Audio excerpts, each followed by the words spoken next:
नमस्कार दोस्तों। Study of मेधावी में आप लोगों का स्वागत है।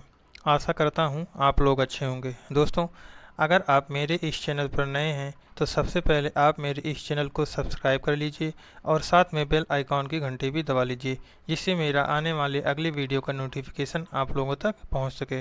दोस्तों, मैं लूसेंट का पॉलिटी सब्जेक्ट का निचोड़ 300 प्रश्नों का वन लाइनर क्वेश्चन आंसर लेकर चला रहा हूँ। सीरीज आज प्रारंभ करने जा रहा हूँ जो कि आने वाले एग्ज़ाम में बहुत ही महत्वपूर्ण है, और ये वो क्वेश्चन है वन लाइनर लूसेंट के जो एग्ज़ाम्स में बार बार पूछे जाते हैं दोस्तों। तो इसलिए वीडियो को अंत तक देखिएगा और बार बार देखिएगा, जिससे आपको कंठस्थ हो जाए। तो आइए शुरू करते हैं आज का पहला क्वेश्चन। आज का पहला क्वेश्चन है, किस टॉपिक का क्वेश्चन ये है, मौलिक अधिकार से संबंधित प्रश्न जो परीक्षा में बार बार पूछे जाते हैं। तो ये मैं कम से कम 10 सीरीज लेकर आऊँगा, 30-30 क्वेश्चन का, मतलब 300 सीरीज का ये क्वेश्चन है लूसेंट के निचोड़ का, पॉलिटी का 30 इंपॉर्टेंट। तो मौलिक अधिकार से संबंधित ये प्रश्न है जो मैं आज लेकर आया हूँ। तो पहला क्वेश्चन कह रहा है कि मौलिक अधिकार किस संविधान से लिया गया है। तो मौलिक अधिकार अमेरिका के संविधान से लिया गया है। किस संविधान से? अमेरिका के संविधान से। आइए अगले प्रश्न पर चलते हैं। प्रश्न नंबर 2। प्रश्न नंबर 2 कह रहा है कि मौलिक अधिकार का वर्णन संविधान के किस भाग में किया गया है। तो भाग 3 में।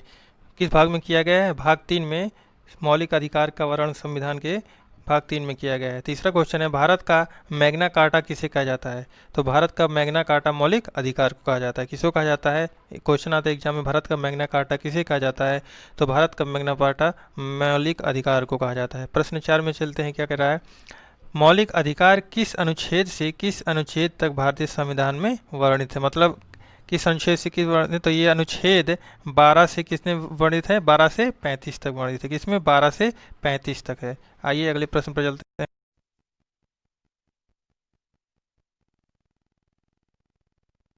मूल संविधान में मौलिक अधिकार इसमें कितने हैं? 6 हैं। छठवां प्रश्न कह रहा है, 44वां संविधान संशोधन 1978 ईस्वी के द्वारा इस संविधान को मौलिक अधिकार की सूची से हटा दिया गया था। तो दोस्तों, संपत्ति का अधिकार को मौलिक अधिकार से हटा दिया गया था, जिसका अनुच्छेद है 31 एवं 19 का। 31 एवं 19 का। तो क्वेश्चन यहाँ आता है कि 44वां संविधान संशोधन कब हुआ था। तो 1978 ईस्वी में हुआ था। इसको भी याद कर लीजिएगा।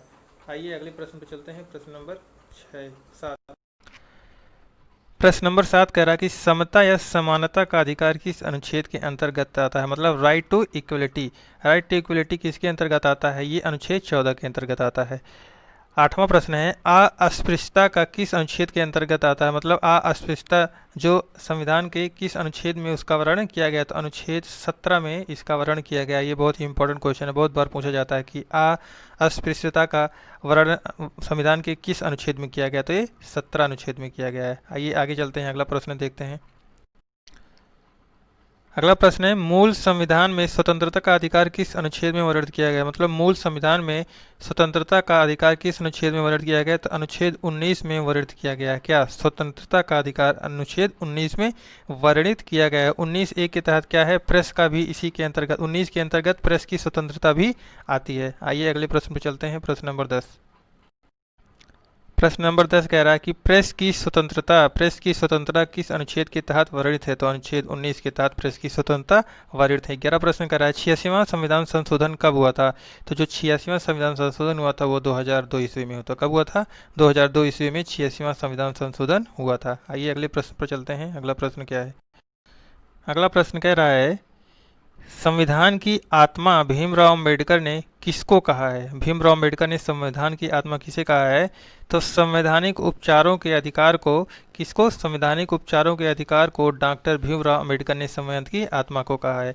ठीक है, ये प्रश्न आता है कि भीमराव अंबेडकर ने संविधान की आत्मा किसे कहा। तो संवैधानिक उपचारों को भीमराव अंबेडकर ने संविधान की आत्मा कहा है। आइए अगले प्रश्न पर चलते हैं। प्रश्न नंबर 13 कह रहा है, संविधान की किस धारा के अंतर्गत कोई रिजेक्ट मूलभूत अधिकारों के हनन का मामला सीधे उच्चतम न्यायालय में कर सकता है। मतलब अगर संविधान में जो मूलभूत अधिकार हैं उसका कोई उल्लंघन करता है तो वह सीधे उच्चतम न्यायालय अनुच्छेद 32 के तहत जा सकता है। किसके तहत जा सकता है? अनुच्छेद 32 के तहत जा सकता है। आइए अगले प्रश्न पर चलते हैं। अगला प्रश्न क्या कह रहा है?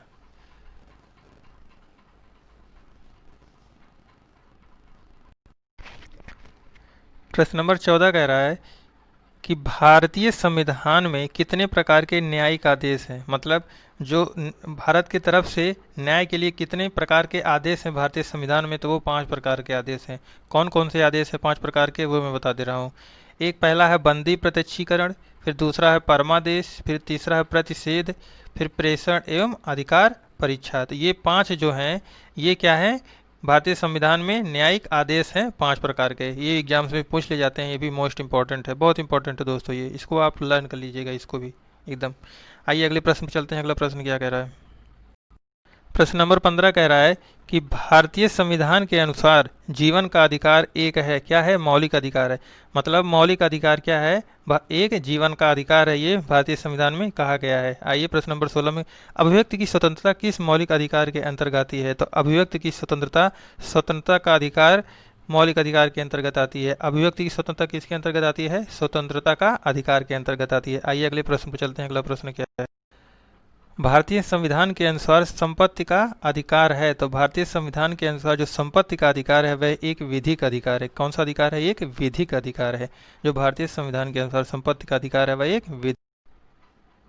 क्वेश्चन नंबर 18 कह रहा है कि संपत्ति के अधिकार से मौलिक अधिकारों की स्थिति किसके शासनकाल के दौरान हटाया गया था। तो मोरारजी देसाई के शासनकाल के दौरान संपत्ति के अधिकार जो था वो मौलिक अधिकारों की स्थिति से इनके शासनकाल में हटा दिया गया था।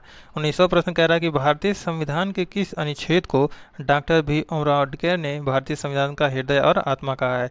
तो भीमराव अम्बेडकर ने अनुच्छेद 32 को भारतीय संविधान के हृदय और आत्मा कहा। क्या कहा है, हृदय और आत्मा किस अनुच्छेद को कहा है, डॉक्टर भीमराव अम्बेडकर ने अनुच्छेद 32 को कहा है। आइए अगले प्रश्न पर चलते हैं। प्रश्न नंबर 20 कह रहा है कि भारत के संविधान के किस अनुच्छेद के अंतर्गत सशस्त्र बलों के सदस्यों के मौलिक अधिकारों का विशेष रूप से प्रतिबंधित किया जा सकता है। तो अनुच्छेद 33 किस अनुच्छेद के तहत किया जा सकता है प्रतिबंधित, 33 के। आइए 21वां चलते हैं। भारतीय संविधान में मौलिक कर्तव्य कब जोड़ा गया। तो भारत संविधान में मौलिक कर्तव्य 1976 में जोड़ा गया। भारतीय संविधान में कितने मौलिक कर्तव्य शामिल किए गए हैं, कितने मौलिक कर्तव्य,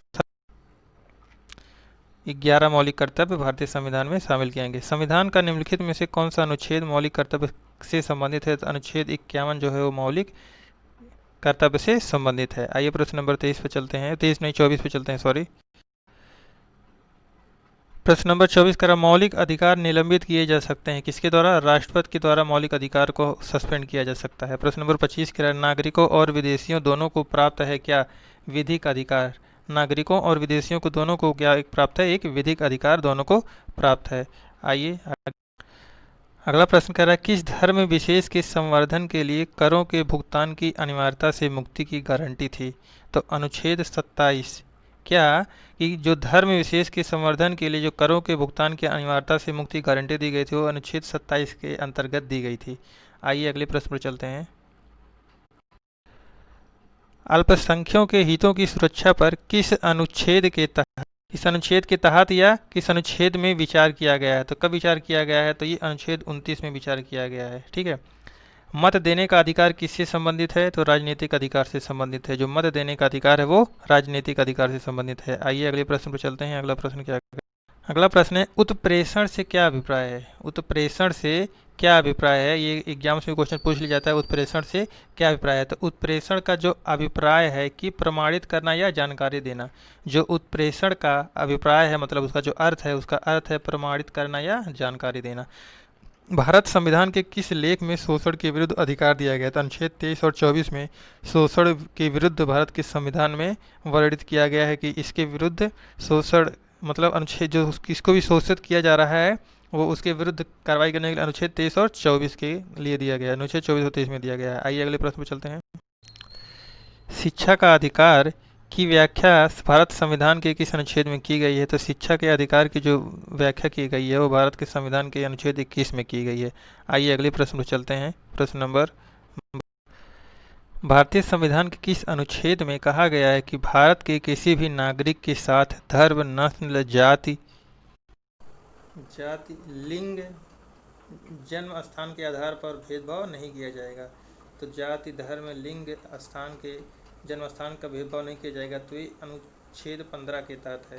किसके तहत है, अनुच्छेद 15 के तहत है। दोस्तों, आशा करता हूँ आप लोगों को वीडियो पसंद आया है। अगर पसंद आया वीडियो तो लाइक शेयर और सब्सक्राइब करना ना भूलिएगा, और साथ में अगर किसी भी प्रकार की सुझाव देना हो तो आप कमेंट बॉक्स में अपना सुझाव ज़रूर दीजिएगा। Thank you for watching.